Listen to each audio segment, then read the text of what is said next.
welcome to another HopCast. Hey, thanks for drinking with us today, everybody. Yeah, I'm Brad Chmielewski. My name is Ken Hunnemeder. And we heard they have a lot of beer here.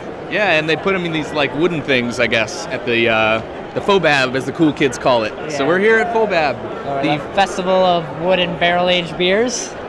It's basically like Christmas if you like beer here in Chicago. So this is the event of the year. This is the one. Yeah, there's like a couple hundred beers. Yeah, all have been aged in a barrel or on wood of some sort, and it's kind of the event where everyone pulls out the stops and brings something really, really interesting. You're not going to find anything just run-of-the-mill ordinary today. Yeah, so we got our first beers. What do you got? I'm drinking a beer from Goose Island called Amaro, which is a rye beer that's been inoculated with Brett and also aged in French oak. It's very the aroma is very graham crackery. It's nice. And I've got the Half-Acre Bourbon Barrel Big Hugs. And ever since I heard that this was going to be here, I've been I couldn't sleep. I haven't slept for weeks. Yeah, Brad didn't waste too much time running in and just immediately beeline right to the barrel-aged Big Hugs. It's tasting quite nice, by the way. The coffee flavor's still there, which coffee's from Star Lounge or Dark Matter, and the bourbon is a nice hint there, so it's great. So it should be a long day. They have 2 sessions, and we're going to hit them both. So stay tuned. It might get sloppy.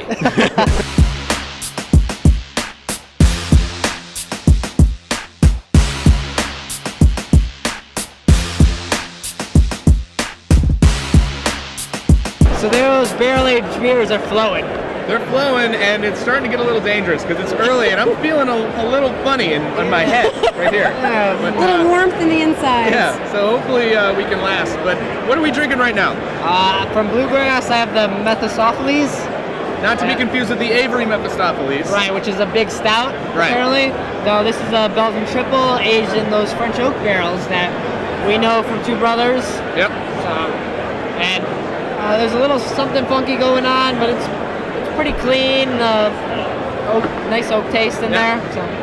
So how about you? This is Deb, by the way. We didn't even introduce Deb. Aw, they may know me.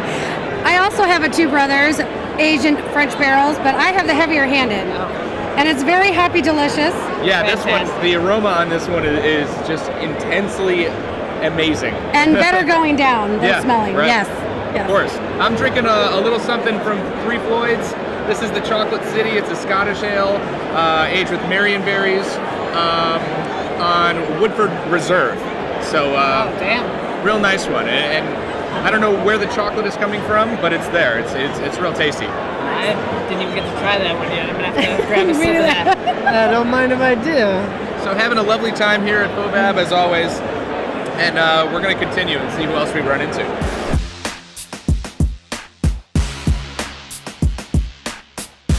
Alright, well, I got something dark in my glass.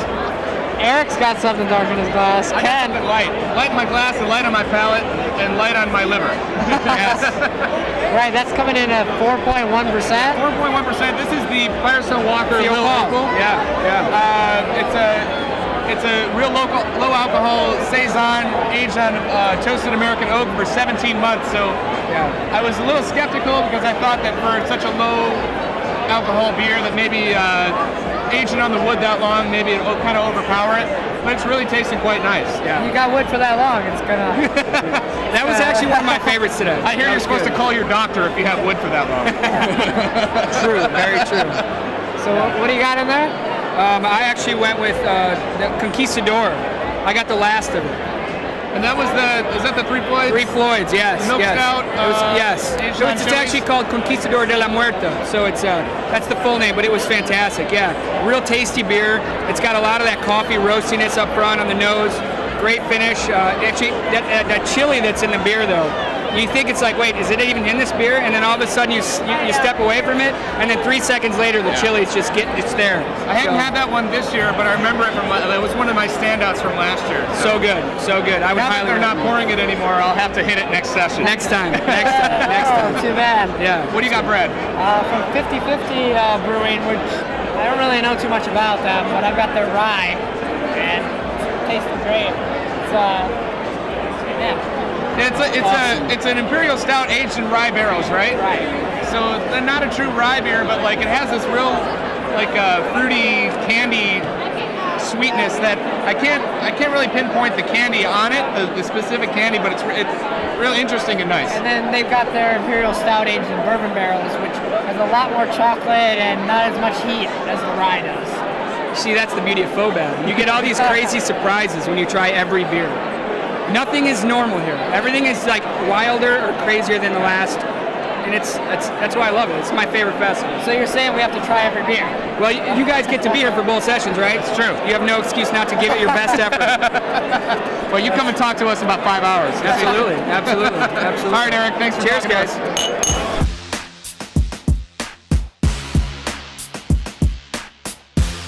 All right, so the awards were given out. Yes, and largely in part to this man here, we're joined now by Will Turner, judge of Mr. FOBAB. So how did everything go? What time do you have to be here this morning?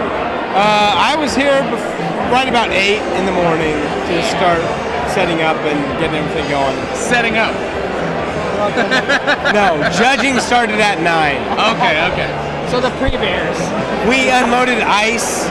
We had 150 bags of ice that we had to offload and get everything set up for people. So. Okay.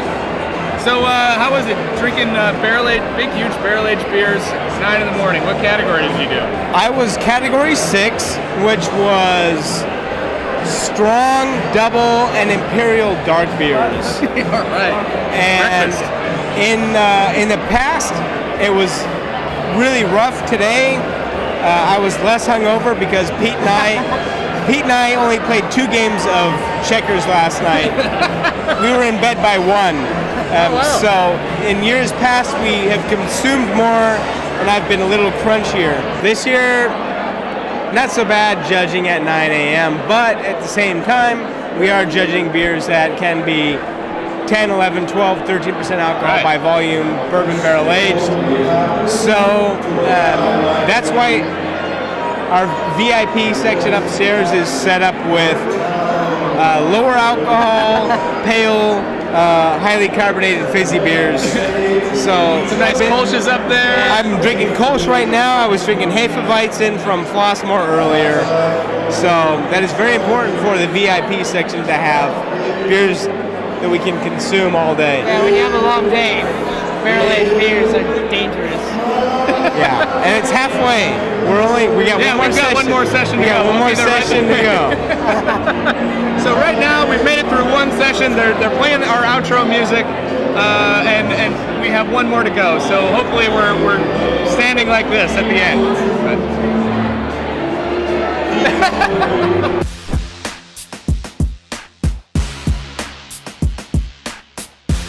So after about 30-something barrel-aged beers, I need more coffee. Gotta have a little bit of coffee. You know, we're between sessions right now. The day session went from 1 to 5, and now the night will go from 6 to 10. So we need to kind of chill out. We had some food, but kind of have to retool, fuel up a little bit with the coffee. And, you know, the coffee stouts are great, but they don't pack the same caffeine punch I need. They also make you a little woozy. So it should be an interesting night. I hope we make it. But, yeah, we've made it through some great beers so far, and I know there's a few more I want to try. So. Yeah, and now that we know how the judges have ruled, we might have to go and see some of those beers that we missed first time around. You can't hit them all, so it's a matter of choices. So let's head back in there. Cheers.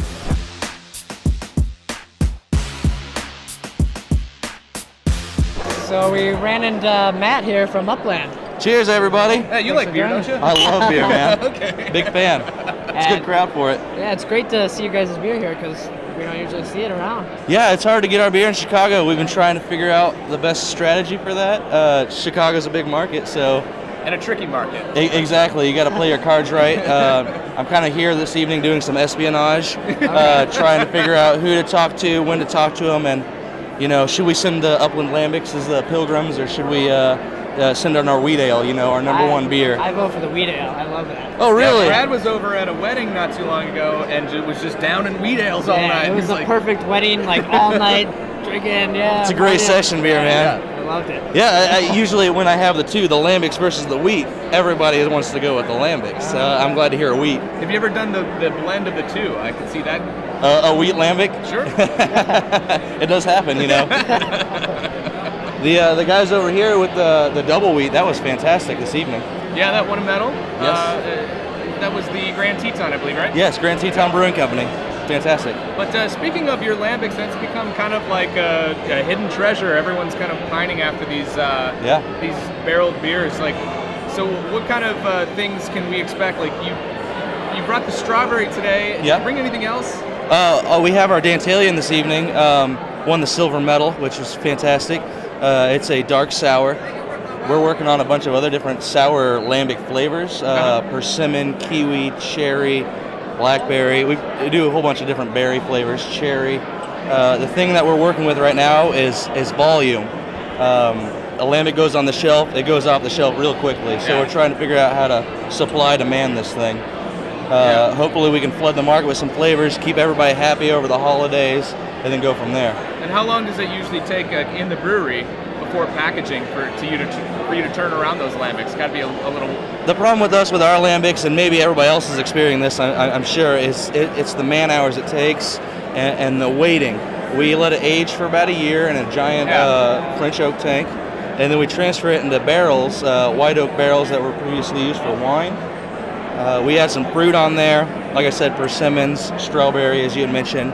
We let it age for another 3-4 months, and it's all about pH measurements, getting the right flavor that we want, and then we release it. And right now we're actually holding stuff back. We have the supply, we think, but we're just trying to make sure that we can get it all at once instead of just trickle. So keep your eyes open. Yeah. Well, for sure, it's something that's on the beer map. With all the nerds and geeks and us guys. So, well, if you guys are doing something right, keep your eyes open. We're planning on doing a goose, which is a blend of our first run lambic, our second, and now our third run. So we have 3 years mixed into our goose. We're working on our label design right now, something really classy, nice reserve quality to it. So expect to see that at some point. Well, it sounds excellent, and we hope we don't have to travel to Indiana anymore to get it. There's nothing wrong with Indiana. Hey, with a response like this, I don't see why not, right? People love beer in Chicago. More beer in Chicago. More beer, more breweries. More good beer. Oh, cheers, Matt. Cheers, guys. Thanks.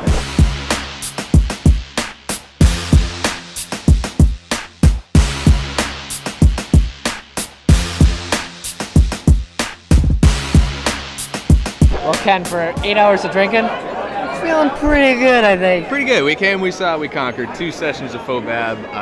I know just tackling 1 last year was enough for me, so the fact that we made it through 2 is we paced ourselves well. We've learned our lessons from FOBABs in the past.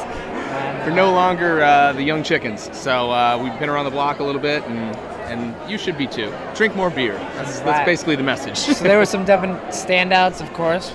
Barrel-aged Big Hugs. Yeah, but I like the barrel-aged Big Hugs. For the second year in a row, I think I have to give it to Black Santos from Firestone Walker. Yeah, that was great excellent. beer. The Hi-Fi Rye from Flossmoor. Silver medal winner, I believe. Yeah. And also I was digging on the sour grapes from Goose Island. Yeah, and Mike Rabinski won something too, right? Yeah, big gold medal for Mike Rabinski, so shout out to him. And yeah, another great year at FOBAB. So if you didn't make it, plan the trip for next year, of course, because it's quite the festival. And tickets sell out, so make sure you get them early. But thanks once again for watching the HopCast and drinking some barrel-aged beers with us. Cheers. Cheers.